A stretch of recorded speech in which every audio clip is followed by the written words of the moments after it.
Today wala kaming kuryente. So walang wifi. Yan. Wala talagang wifi oh. Wala kaming electricity. Yan. Kahit pasigahin wala. Yan. Wala talaga. Wala. Yan. Off na lang talaga. Yan. Walang kuryente. Oh, wala talaga. Yan. So anong gawin natin? Wala tayong wifi.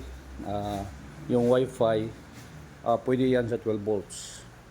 Ilagay lang natin sa kumuha lang tayo ng jack na ganito tulad niya. Yan.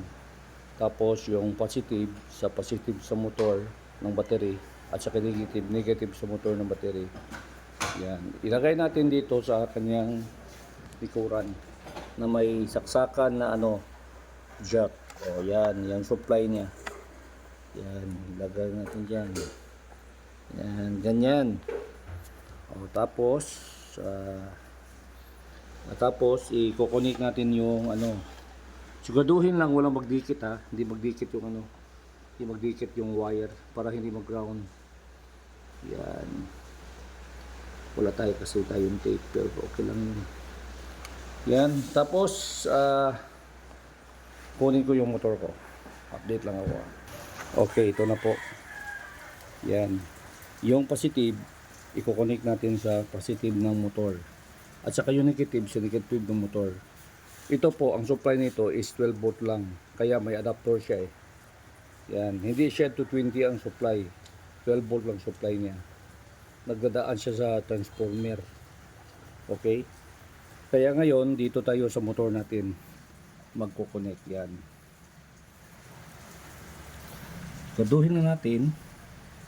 I-connect natin yung positive at negative. So, update lang ako ha. Nakita ko na sa iyo mamaya. Yan, tapos na po. Yung natin yan nakakonect sa positive, din ang isa sa negative.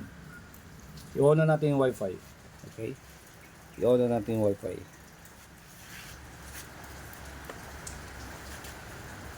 Ayan.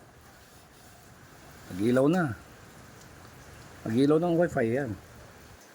Ba? Kita nyo? Nag-ilaw na siya. So mag-i-internet na siya ngayon. So paandarin natin ang motor para hindi tayo mabusan ng battery. Okay?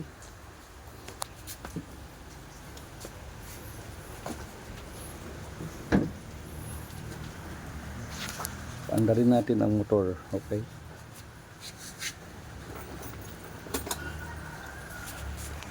Tapos natin yun.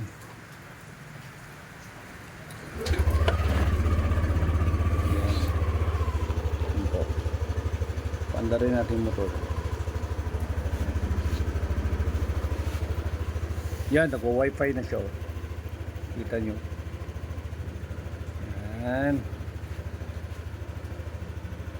Oh, may wifi na. Yan So, yan lang po pag walang kuryente. Mag-prepare lang kayo ng ganito, yung AC jack para sa supply niya.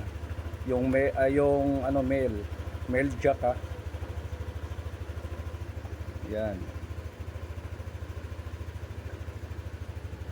So, yan, may wifi na tayo.